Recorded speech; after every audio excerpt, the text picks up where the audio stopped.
Et si je vous disais qu'il existe 7 stratégies psychologiques que les PDG de haut niveau, les négociateurs de classe mondiale et les grands maîtres d'échecs utilisent pour avoir 10 coups d'avance sur les autres?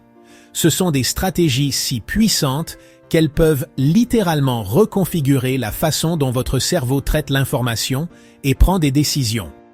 Dans les 10 prochaines minutes, vous allez apprendre les modèles mentaux exacts qui distinguent les penseurs moyens des stratèges de génie. J'ai passé plus de 200 heures à étudier les recherches en psychologie de Harvard, les laboratoires comportementaux du MIT et à analyser des milliers d'heures de séquences des penseurs stratégiques les plus performants du monde. Ce que j'ai découvert va complètement changer la façon dont vous abordez chaque conversation, négociation et décision dans votre vie. La stratégie numéro 1 s'appelle la pensée de second ordre, et c'est la différence entre jouer aux dames et jouer aux échecs avec votre vie.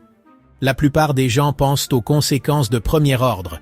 Si je fais X, alors Y se produira. Mais les penseurs stratégiques demandent, si je fais X, alors Y se produira, ce qui mènera à Z, ce qui mènera à A. Ils pensent 3 à 4 coups à l'avance. Voici un exemple concret. Lorsque Netflix a décidé de séparer ses services de DVD et de streaming en 2011, les clients étaient furieux. L'action a chuté de 77%.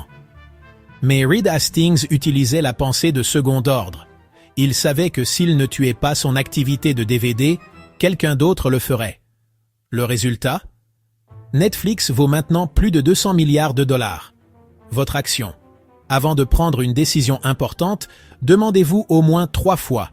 Et ensuite? Cette seule question vous placera loin devant 90% des gens qui ne pensent qu'aux conséquences immédiates. La stratégie 2 est l'ancrage, et les maîtres négociateurs l'utilisent pour contrôler toute la conversation avant même que l'autre personne ne réalise ce qui se passe. Les recherches de la Harvard Business School montrent que le premier chiffre mentionné dans une négociation devient l'encre qui influence chaque offre suivante.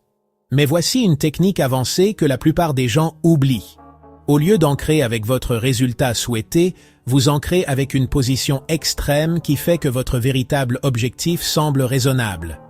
Si vous voulez une augmentation de salaire de 5 000 $, vous ne commencez pas par 5 000 $. Vous commencez par rechercher des rôles similaires qui paient 15 000 $ de plus, puis vous ancrez là. Mouvement avancé, utilisez l'ancrage de plage. Au lieu de dire « je veux 70 000 $, vous dites « des rôles similaires sur ce marché paient entre 70 000 $ et 85 000 $. Vous avez maintenant ancré l'extrémité supérieure tout en semblant raisonnable. Votre action. Lors de votre prochaine négociation, recherchez une position extrême en votre faveur, puis ancrez-vous là avant de faire des compromis sur votre véritable objectif. La stratégie 3 est la technique du miroir social, et elle est basée sur des recherches de pointe en psychologie sociale qui montrent que les gens prennent d'abord des décisions basées sur l'émotion, puis les justifient avec la logique après coup. La technique fonctionne ainsi. Au lieu de présenter directement vos idées, vous reflétez ce que l'autre personne valorise le plus, puis vous positionnez votre idée comme répondant à cette valeur. Comment un penseur stratégique l'utilise? Avant de proposer un nouveau projet au travail, il passe du temps à comprendre ce que son patron valorise le plus. Est-ce l'efficacité? L'innovation? La réduction des risques? Il formule ensuite sa proposition exactement dans ces termes. Application avancée. Utilisez la pile de valeurs. Identifiez les 3 principales valeurs de quelqu'un, puis montrez comment votre proposition sert les 3. Cela crée ce que les psychologues appellent la cohérence cognitive. Leur cerveau ne peut littéralement pas dire non sans contredire leurs propres valeurs déclarées. Votre action, pour votre prochaine conversation importante, passez 80% de votre temps de préparation à comprendre ce que l'autre personne valorise, et non à préparer ce que vous voulez dire. La stratégie 4 exploite le paradoxe du choix, découvert par le psychologue Barry Schwartz. Lorsque les gens ont trop d'options, ils sont paralysés et souvent ne choisissent rien du tout. Les penseurs stratégiques en font une arme en contrôlant l'architecture du choix. Au lieu de submerger les gens avec des possibilités infinies, ils présentent exactement 3 options. L'heure, clairement inférieure, leur choix préféré, et une option qui est bonne mais légèrement moins attrayante. C'est ce qu'on appelle l'effet de l'heure, et les entreprises l'utilisent tous les jours pour manipuler vos choix. Mais vous pouvez inverser le script. Exemple concret, lorsque vous proposez un calendrier de projet, ne demandez pas « Quand voulez-vous que ce soit fait ?» Offrez plutôt « Nous pouvons le faire en 2 semaines avec les fonctionnalités de base, 4 semaines avec les fonctionnalités premium ou 6 semaines avec tout et un polissage supplémentaire. » La plupart des gens choisiront l'option du milieu, exactement ce que vous vouliez. Votre action. Chaque fois que vous avez besoin que quelqu'un prenne une décision, proposez exactement 3 choix, votre option préférée étant le juste milieu attrayant. Si vous trouvez de la valeur dans ces stratégies, appuyez sur ce bouton « J'aime ». Cela indique à YouTube de le montrer à plus de personnes qui pourraient bénéficier de la pensée stratégique. Et assurez-vous d'être abonné car la semaine prochaine, je révèle les déclencheurs psychologiques que les entreprises du Fortune 500 utilisent pour influencer des millions de personnes. La stratégie 5 est l'interruption de schéma, et elle est basée sur la recherche en neurosciences qui montre que notre cerveau fonctionne en pilote automatique 95% du temps. Lorsque vous interrompez le schéma attendu de quelqu'un, vous créez ce que les neuroscientifiques appellent un fossé cognitif. Leur cerveau doit s'engager activement pour traiter l'information inattendue. Les penseurs stratégiques l'utilisent pour capter l'attention et créer des moments mémorables. Au lieu de commencer une présentation par « Bonjour, aujourd'hui je vais parler de », ils pourraient commencer par « Levez la main si vous avez déjà pris une décision qui vous a coûté 10 000 $. Technique avancée, le hypothèse inversée. Au lieu de contester la position de quelqu'un, vous supposez qu'il a raison, puis vous explorez les conséquences logiques. Vous avez tout à fait raison, nous devrions réduire les dépenses marketing. Voyons ce qui se passe lorsque notre concurrent double ses investissements alors que nous passons dans l'ombre. Votre action, lors de votre prochaine conversation importante, identifiez ce que l'autre personne s'attend à ce que vous disiez, puis dites quelque chose de complètement différent qui sert le même objectif. La stratégie 6 semble contre-intuitive. La vulnérabilité stratégique.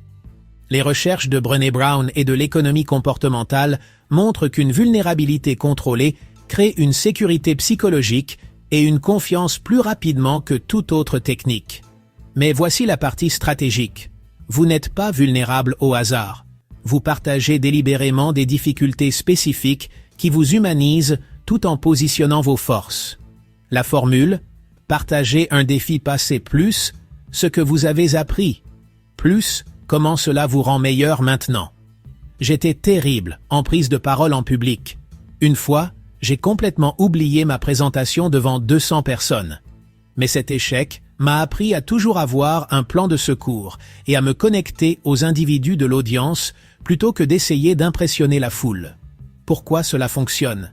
Les neurones miroirs dans le cerveau de l'autre personne s'activent lorsqu'ils entendent parler de votre expérience.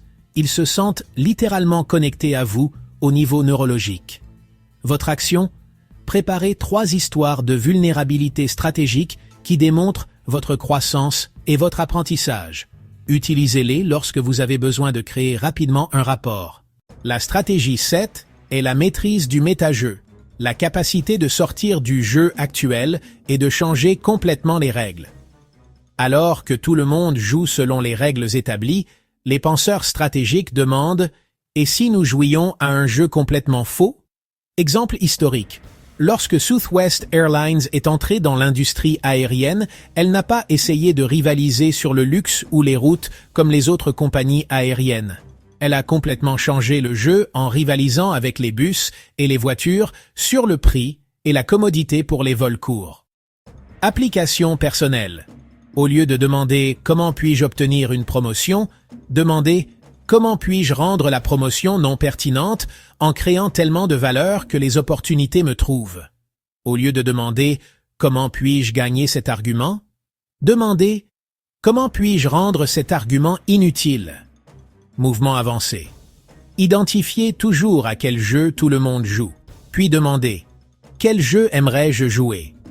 Puis déplacez subtilement la conversation ou la situation vers votre jeu préféré. Votre action. Pensez à un domaine où vous vous sentez bloqué. Écrivez le jeu auquel vous jouez actuellement, puis imaginez 3 jeux différents auxquels vous pourriez jouer à la place. Voici votre défi. Choisissez l'une de ces 7 stratégies et engagez-vous à l'utiliser cette semaine. Mais voici le point clé. N'essayez pas d'utiliser les 7 à la fois. Maîtrisez-les une par une. Ceux qui deviennent de véritables penseurs stratégiques ne sont pas ceux qui connaissent le plus de techniques. Ce sont ceux qui comprennent profondément quelques techniques et peuvent les appliquer inconsciemment en temps réel. Stratégie bonus. Tenez un journal de pensée stratégique. Chaque fois que vous utilisez l'une de ces techniques, écrivez ce qui s'est passé. Qu'est-ce qui a fonctionné? Qu'est-ce qui n'a pas fonctionné? Comment les gens ont-ils réagi? C'est ce processus de réflexion qui transforme la connaissance en sagesse.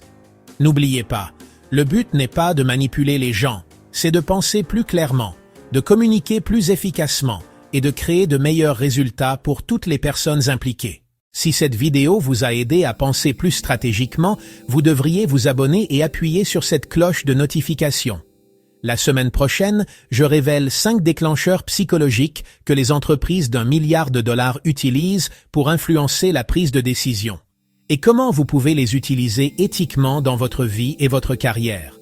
Dites-moi dans les commentaires quelle stratégie vous allez essayer en premier. Je lis chaque commentaire et je crée souvent des vidéos entières basées sur vos questions. D'ici la prochaine fois, pensez stratégiquement et je vous retrouverai dans la prochaine vidéo.